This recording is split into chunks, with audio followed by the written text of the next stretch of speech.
The Denver Nuggets are on the precipice. They're at the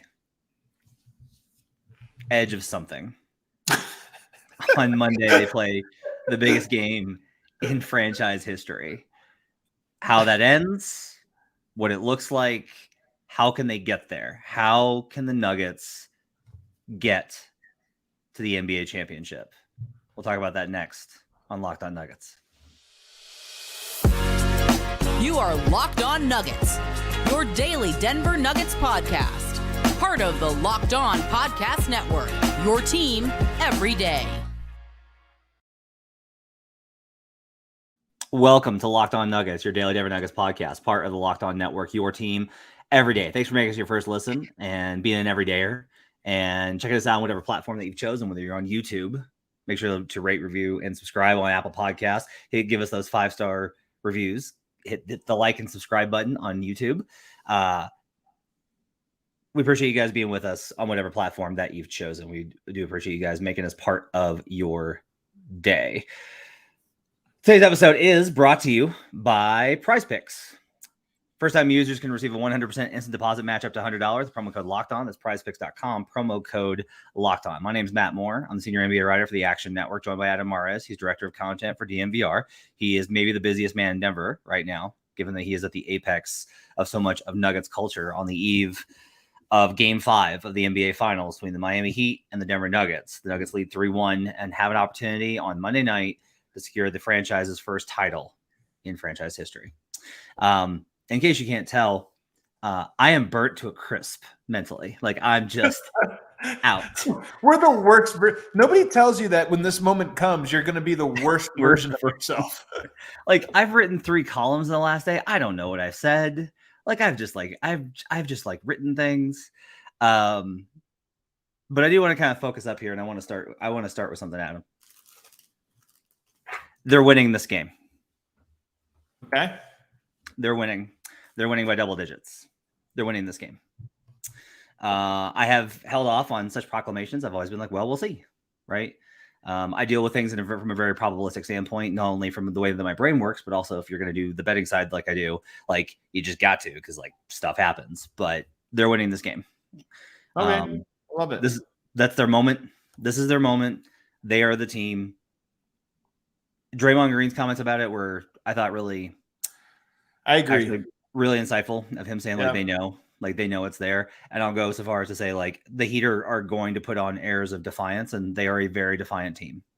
But I've kind of hinted at this for the last couple of games. Like they get Kyle says, "Oh, see you guys for Game 6." I mean, Matt is the king of the jinx, so. You know what? I've called some big ones. I've been right on them. So, you know, when I don't often go in very hardcore on things.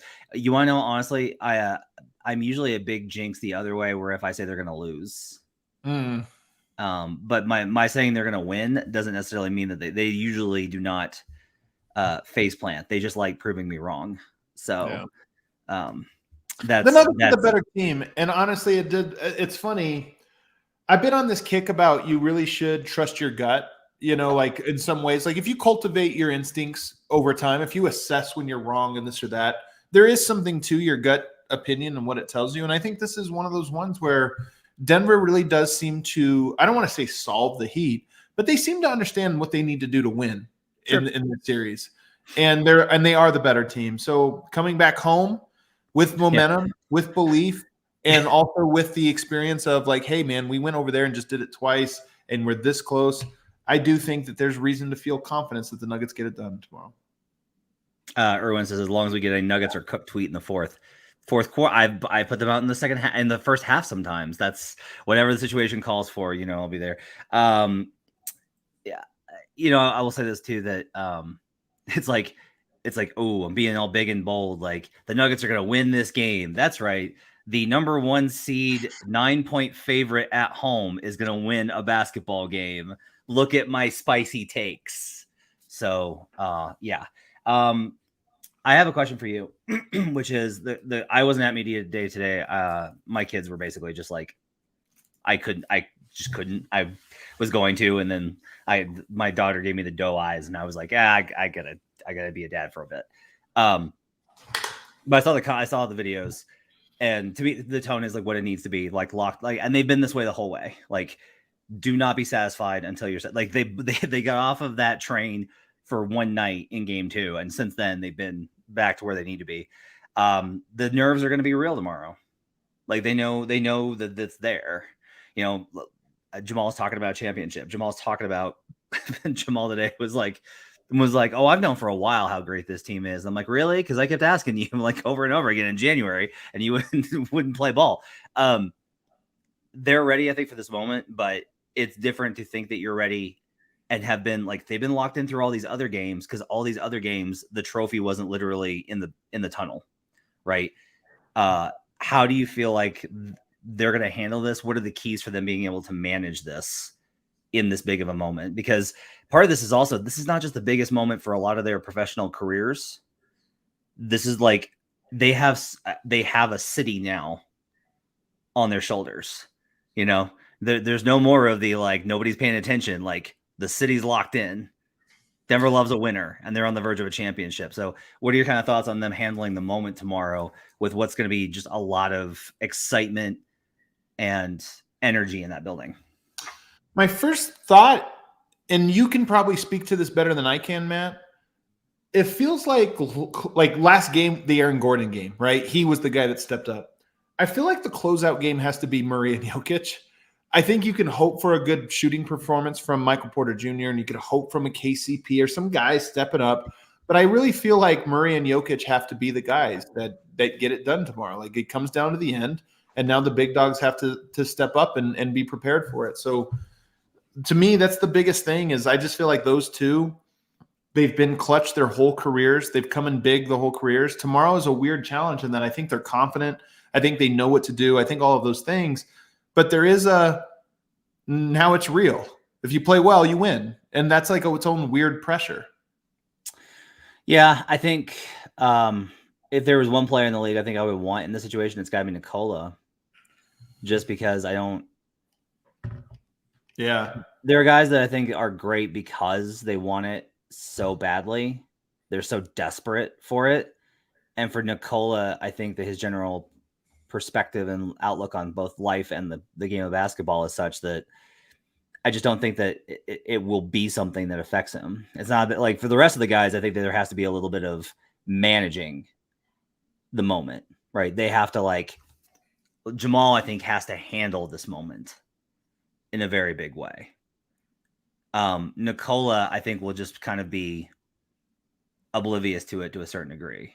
It'll be like, yeah, it felt a little bit different, but in general, like, he's going to be like, no, I went out and I did my warm up, and then I came back in and I got treatment, and then I got my jersey on, and then we did the anthem, and I left at the end of the anthem, 2 lines in, and then we played basketball. Unfazed. Yeah, just unfazed.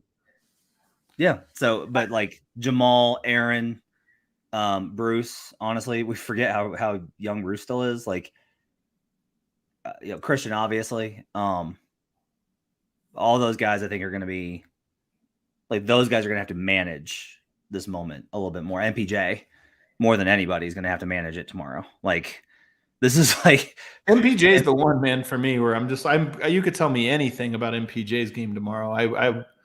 Anything's on the table. I mean, part of me, I would bet money on him shooting well, just because I don't know. There's less. I don't know, but anything's on the table. What would you say? Does Michael Porter have a good shooting game? No. Man, that would be such that you look. All you really care about and all you're going to remember about: do you get a championship or not? But it would be a little bit of a bummer if Michael Porter didn't get to at least have one game where he did the thing that he's best at a high level. But how great would it be if he had a game like game 1 where he makes all the plays? I think the best for him, it's the same with like Jokic averaging a triple-double. Does it matter? No. But if I could write the script, Michael Porter hits a bunch of threes, Jokic gets 14 assists, like these things, it would go like that. So they're little things that don't really matter, but we get to be greedy at the moment. Yeah. This is a bold take from Brain Windhorse from MPJ 30-20-10 game coming in. All right. Fire it up. And like, look, I think part of this is with MPJ is I'm also like, the thing I would tell him is like, this is This is not the last big game he's going to play in. Right. You know, this is not. He's got more basketball in front of him, and he's going to have more opportunities. So for him, I also think like a lot of it is like, you know, like play within yourself, play the right way, do the things that you need to be able to do. Can I read you this real quick? Sure. It's not a quote. This is a number of points per game. Points per games in NBA Finals. 26, 19, 27, 22, 37, pretty good, and then 25.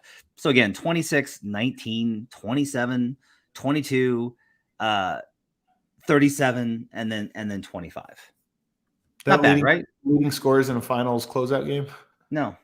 Those are the point totals of Steph Curry in his first finals appearance. Wow. And the reason I read that is like, the moment's big for everybody. Right. You know, right. The moment's big for everybody. So, if you told me, like, here's the thing, if you told me that MPJ had a huge game tomorrow, I wouldn't be like, oh, I'd be like, oh, okay. So finally, like the ball stopped rattling halfway down and out, you know? The only reason I kind of said that he doesn't is I'm just like, he's in a shooting slump. Like shooting slumps don't last forever, but I learned this through the betting stuff too, is like, don't anticipate when the regression is going to come. Cause you don't like, it's not on your timeline. It's on its own. You know, right. And so he'll hit it. I do think he's going to be very much his situation with these finals. I think is going to exacerbate that too. Like he's going to he wants these shots to go down so bad, and you can see it. He's going to want them to go down somehow even more tomorrow in Game 5. Do you think this is a high scoring game, low scoring? I think it's going to probably be I keep thinking that the odds are I'm on the first half under because it's been hitting like crazy, but I would say that from a more high scoring versus low scoring, I keep waiting for turnovers. That just hasn't happened this series. Like the turnovers just have not occurred for either team. Like the Heat are a great team at forcing turnovers, and Denver just has not obliged them. Denver's won the points off a turnover battle in 3 of the 4 games. So, and they actually won the one where they lost it, which I thought was interesting. They lost the points off turnover battle in Game 3, and that was like the Joker Jamal destruction. So I kind of think that it's likely to be pick up. The other thing I think is I keep wondering if, and we can talk about this after the break. I keep wondering if the final thing for Spoelstra to try is to be like, okay, look, I've done everything I can to try and slow them down, and we can't. They're putting up 120 no matter what. We got to get offense on the floor because we're drowning with where our offense is. So I wonder if they're just going to start putting in as much offense as possible. I kind of think so. That's the last adjustment that I see. But at the same time, Matt, to me, Denver wins by a bigger amount if that happens. Me too. I agree, which is why I don't think he wants to do it. We'll talk about that dynamic on the other side. But first, if you're trying to deal with the stress of your team being in the NBA Finals, you know what you should do is get yourself some therapy, because that's a good way to do it. Today's show is brought to you by BetterHelp. Give online therapy a try at BetterHelp.com/LockedOnNBA and get on your way to being your best self. Therapy is really important for everybody. It's just work. It can be something that's like a process to get through something really, really difficult. It can be just maintenance in terms of working through things. If you kind of sense some things are off, if things are off and you don't know why. Another thing that therapy is really great is it helps you to understand. This is one of the biggest things that I learned in therapy. I had to learn to ask for what I needed, because I was very bad at that. Like, I don't ever want to ask for things. And so I had to really learn about how to understand what I needed and how to ask for those things from the people in my life. And therapy was really great for doing that. If you're thinking of starting therapy, give BetterHelp a try. It's entirely online, designed to be convenient, flexible, and suited to your schedule. Just fill out a brief questionnaire to get matched with a licensed therapist and switch therapists anytime for no additional charge. You're going to find more balance with BetterHelp. Visit BetterHelp.com/LockedOnNBA today to get 10% off your first month. That's BetterHelp, HELP.com/LockedOnNBA. We'll be right back on Locked On Nuggets. Back here on Locked On Nuggets, thanks for joining us and making this part of your day. Appreciate you guys being with us. So, Adam, let's talk a little bit about some of the tactical stuff that we're going to see here in Game 5. So we talked about this before the break. Yeah, they have gone with where primarily not all defensive lineups, like Kevin Love was not a defensive adjustment, but he kind of was in that they needed more size, right? They needed to not get Caleb Martin, who has just been absolutely bullied. Max Strus and Caleb Martin have just been bullied off the court in the series. So they put in Kevin Love, and Love gives him a little bit more offense. To me, if you ask me who the best players on the Heat have been in the series, it's Bam Adebayo, Jimmy Butler, Kyle Lowry, and then Duncan Robinson. And so Duncan Robinson, because he's had like a few minutes, but he hasn't been good in the series outside of the one game. I think he's given him. I think what he gives them though are things that they need. Yeah, but that's different than being good. You are right about that. Yeah. And so that's the question is like, if he can play well and they can play well around him and he can hit shots, that to me is like probably the matter that they need to turn to. I'm with you in that I don't like, and Spoelstra I think knows it, which is why he's resisted it this long. Is like Spoelstra knows like I can't win a shootout with Denver, right? Like we can't just go up and down the floor trading buckets. And so I think that's why he's resisted. But to me, when I look at their issues, they can't get stops in any situation, but they especially can't get them when the Nuggets are running off misses. Like they can't do anything. They have to put the ball in the bucket so they can set their defense. It's like it's so important for them to not get in transition, even off of just a regular miss for that reason. And it's not even like it's not fast break stuff. Like Aaron's done a good job in some of those, and so is Bruce. But it's more just, and like I asked Aaron about this, and he's like, we're getting a lot of cross matches. I asked him, I was like, what's so important about you pushing when you get the rebound? And Aaron said, he's like, honestly, the cross matches have been really big. He's like, when we get them out of how they want to defend us, we know we have the personnel to score. And like that to me, and that was a pretty revealing statement by him. It's just like being pretty honest about, and it's just really evident every time that he runs the floor and they've got one of their little guys trying to guard Aaron in transition, it's a disaster. And then what happens is if they're in transition and they're all trying to flood back to recover, then Joker's trailing. And now all of a sudden it's a miscommunication scramble situation. And Joker's so good at reading those and making the right play. So to me, that's like the biggest adjustment. I don't know if he goes to Highsmith. I kind of thought he would have gone to Highsmith. I was really surprised that he took him out of this series because I thought he actually played pretty well in game one. I was shocked. Like he was a big part of that fourth quarter comeback. And then Spoelstra was just like, nope, no Highsmith, which I was surprised at. But I do kind of think that they probably want to get to Gabe Vincent, Kyle Lowry, Duncan Robinson, Jimmy, and Bam. To me, that's like that's a terrible defensive lineup. But it's also probably like their best chance at trying to put points up right now with how Strus is shooting and how Caleb Martin has vanished. Yeah. Highsmith is a weird one. I think they're worried maybe about Miami is a team that doesn't have the best collection of two-way guys, right? They have some offensive guys, they have some defensive guys, and they have to make the decision on which way they go. So I don't know that I don't think Highsmith plays again. I kind of think that the only adjustment I could see is if they played more minutes with Strus and Duncan Robinson together, just as a look we haven't seen. I think Denver scores too easily on that, but maybe they punted on defense. I mean, Denver has gotten better on offense, more efficient on offense as the series goes on. So maybe they just punt on it. How do they win this? How's Miami win this game? Shooting. Denver shooting poorly, them shooting well. I mean, outside of Denver giving a game 2 performance, right? Lots of errors, not locked in, whatever. But to me, the only other way is if they just make a lot of shots, and for whatever reason, Denver does, I don't want to say choke, but does get nervous at the finish line. Denver's outplayed them by a lot. I mean, and even talking to people today down at Media Availability, like everybody kind of feel like there's a little hive mind, I guess, to it. But at the same time, we're watching it. Denver. This is a slow-paced game, and Denver's is up by 15, 20 points in every game. Yeah, so the overall numbers for this, even with the one loss, they have a net rating of +10. That's a lot. That's a lot. That is a huge amount in the NBA. Like that's an ass kicking. Point blank. And honestly, in 2 or 3 of the wins, they've been up bigger than that, and kind of artificially looked only 11 points. You know what I Yep. mean? Like they were up 20 and then it closes up 9. Yeah. They're so yeah, I mean, this is the thing is like they're favored, they're at home, they should win. They won 3 of the 4 games.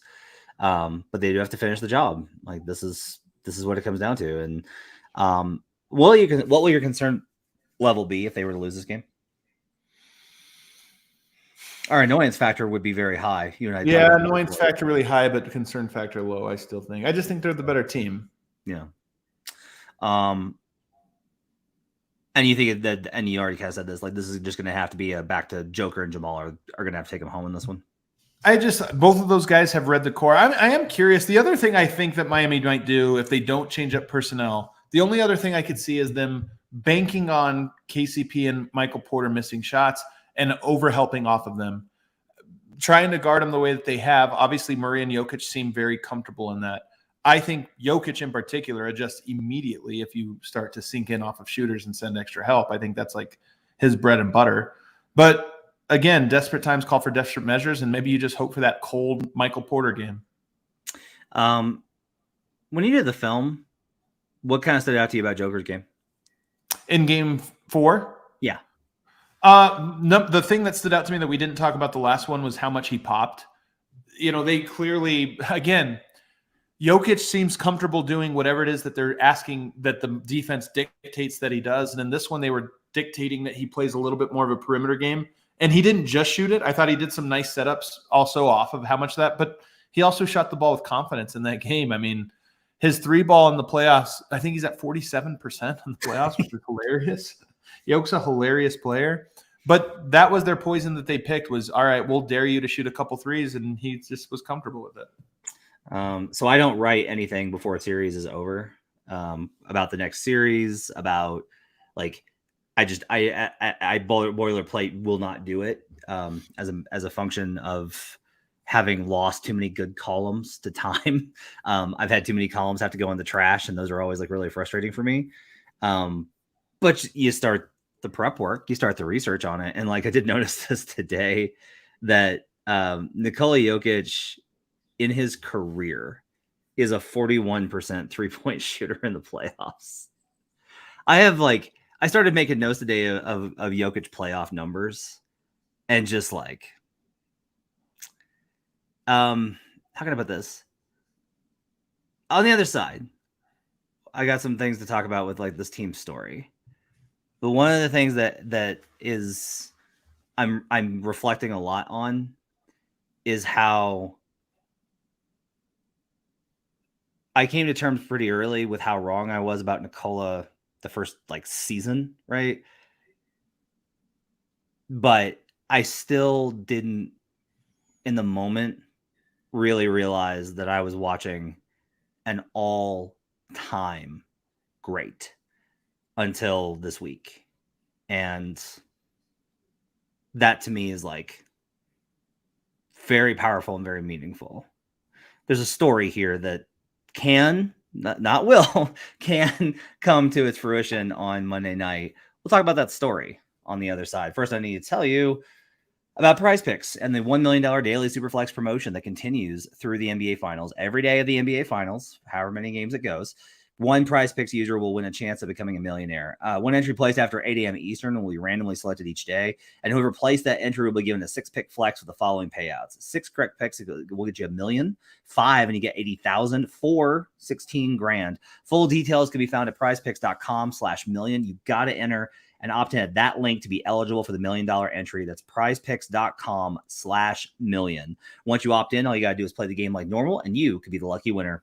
Download the PrizePicks app or go to prizepicks.com to sign up and play daily fantasy sports. First-time users receive a 100% instant deposit match up to $100 with promo code LOCKEDON. If you deposit $100, they're going to give you $100. If you put in $50, they're going to put in $50. If you put in $25, they're going to put in $25. If you put in $4, they're going to put in $4. If you put in $2.23, they will give you $2.23. Don't forget to enter promo code Locked On at sign up for an instant deposit match up to $100. PrizePicks is daily fantasy made easy. We're right back on Locked On Nuggets.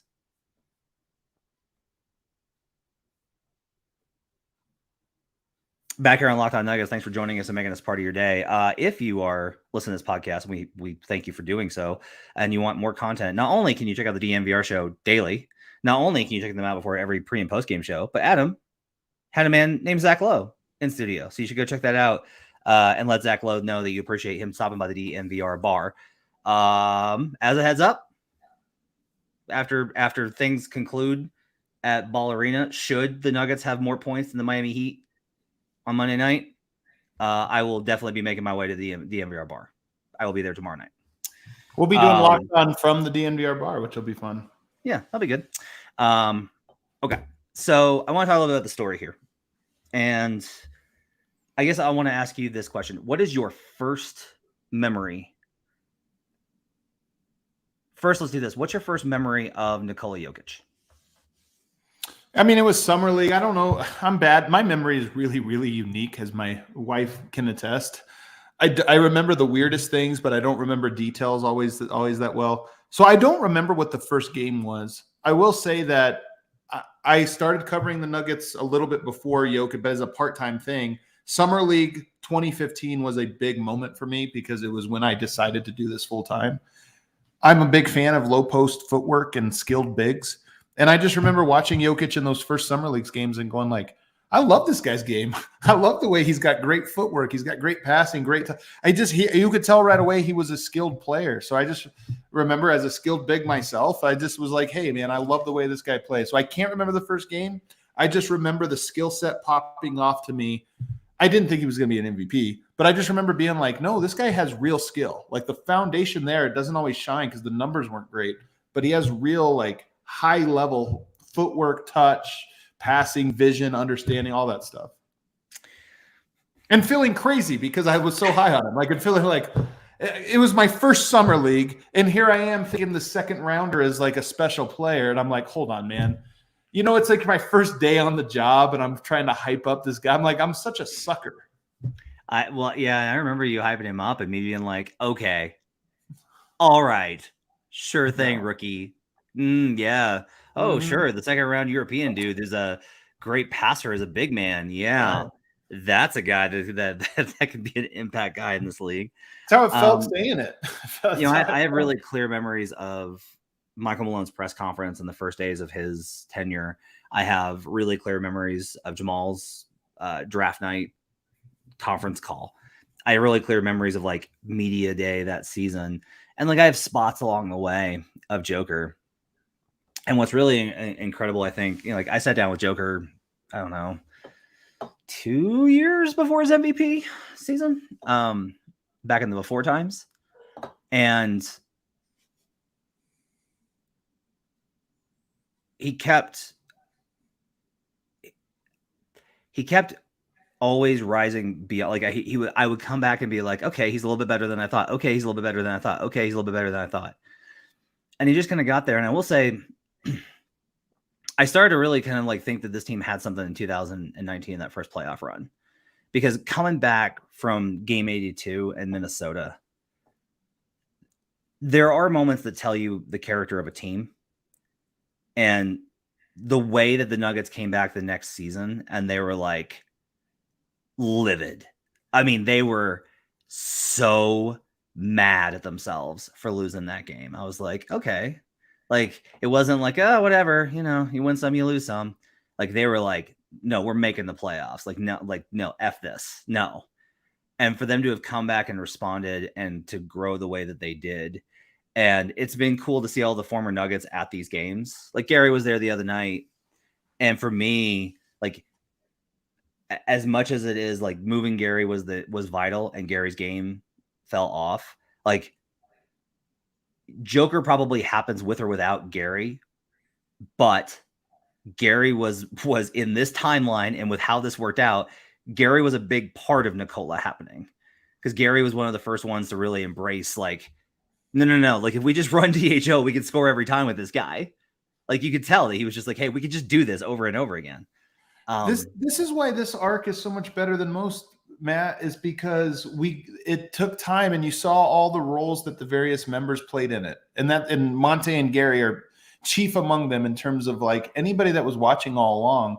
has a deep appreciation for what those guys being a part of the journey, just a part of all of it. And that's why I think they were cool. Wilson Chandler, I know, maybe comes tomorrow, and so a couple other guys. And it's like, you think about Wilson Chandler, like, was he an all-time great? Was he inevitable? Like the way you're talking about Gary, which I agree, by the way, to some extent. I do think it could have been a variety of players, but to some extent. But Wilson Chandler is one that I probably look at and say, I don't want to say he's just a guy. That sounds heartless, but I don't know that it was like they needed Wilson to get there. Nonetheless, he was the guy. He was a part of a journey, and I think it's cool that everybody that was a part of it feels some kind of connection to it. Some kind of like, yeah, man, that's cool that us or you guys, however you feel about it, it's cool that you guys are pulling this off. And that to me is like, if you're most championship teams, guys are like, it's not that. There's not that through line that lasts 6, 7, 8 seasons. It's just kind of a quick start and stop. Denver's different in that way. Yeah. We Paul dreamed Millsap about a championship in 2017. That's when we started. Yeah. Paul Millsap's another one where it's like, they could have gotten here without Paul Millsap, but Paul, like I think they would all tell you, like Paul taught them a lot about what it takes to manage a season, what it takes to be a playoff team, and like all the mental toughness that they found. They got past the Jazz series, but then they were down 3-1 again to the Clippers, and Marcus Morris gets up in Paul's face. Like that's a turning point. Like that's a major story in this arc is Marcus Morris's dumbass getting up in Paul Millsap's face and Paul not having it. There have been so many people that have contributed to this along the way, and there's so many people like behind the scenes, and there's so many people at Ball Arena. Like that's who I'm like, I think of, like all of these people that have been a part of this story, that has a chance to accomplish this. And when it's the first title in franchise, this is such a thing I powerfully believe, which is just that if they win tomorrow, like Lakers fans will never experience what Nuggets fans will experience tomorrow. True. It's true. Celtics fans won't. Warriors fans won't. Warriors fans kind of. I mean, they had an organic team that they built up that went through all of that. It was their guy. Steph was their guy. They went through it and built it. And they had a prior title though. And like 19, yeah, like way back. But I'll also say this. The other thing I think is like the Warriors are close. You're right. We're splitting hairs, right? But like the other thing I would say that's really key about this is that I've said this about that. Like there are teams that just that this doesn't happen for. Right. That's been the story of the NBA. Like that's how. Like, do you know what it feels like for a Wolves fan to be watching this right now? Right. Yep. It's like, yep. They're like the Nuggets for sure. And like, there's all these and there's so many of them because this league has been dominated by dynasties. And so for Denver to have this opportunity to take itself from that group of teams that have never won a title, and like you even heard it this season as the 1 seed, Denver, right? Like the idea that this franchise, and it just goes to show you that in sports, there are times when the right combination of players around one centrally dominant, historic, all-time great player can break all of that to absolute dust. And like, that's what they have a chance at tomorrow night. Yeah. 100%. It would be the dawn of a new day for the Denver Nuggets as a franchise, because I've said this all along. If you win a championship, you're a different franchise. And it will be a line that says there was the before championship Nuggets and there was the after championship Nuggets. I've talked a lot because I have a lot in my head because I was traveling for about 12 hours yesterday. But where are you at? Like, where are you at? As like, I don't know that you're not Mr. Nugget, but you're like Commander Nugget. I don't know what the word is for you, but like you're at the epicenter of like Nuggets culture. So I'm asking you, like, how are you feeling about this moment right now? Is it still just like surreal and you don't know how to process it?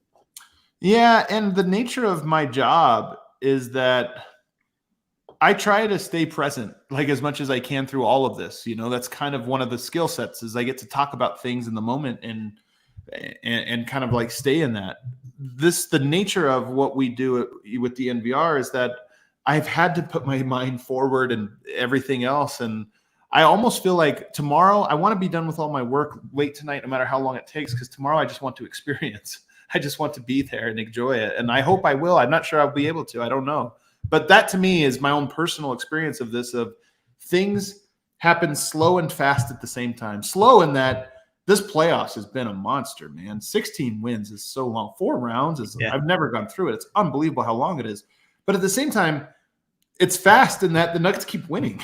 So we're never – usually there's a rhythm to a series where it's like, punch and counter punch or whatever. And the Nuggets just keep winning in a way that I'm like, man, this is happening so fast and everything else. But it's been a long time and not a lot of games.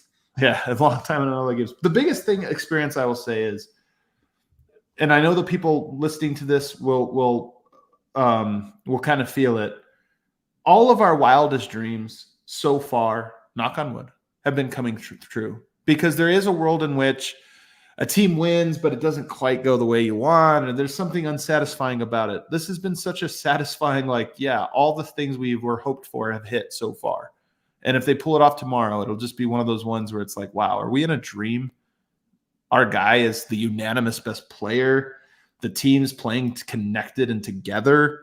They're not just eking by, but dominating. Everybody is. Did you see, was it Josh Reynolds today? Sixers guy, Liberty Ballers, put out the tweet that was like, hey guys, I just want everyone to know I was wrong. Jokic is way better than Embiid. And Way better. You're like reading it and you're like, I didn't expect this would be this unanimous. Like wow. Mike O'Connor, who I think is a really good writer, wrote that big long anti-analytics scribe over at Screed over at Rice Ricky that I tore up but also linked to, which is that's a nasty secret of mine, which is oftentimes I will tear something apart and link to it because guess what? You get the traffic then.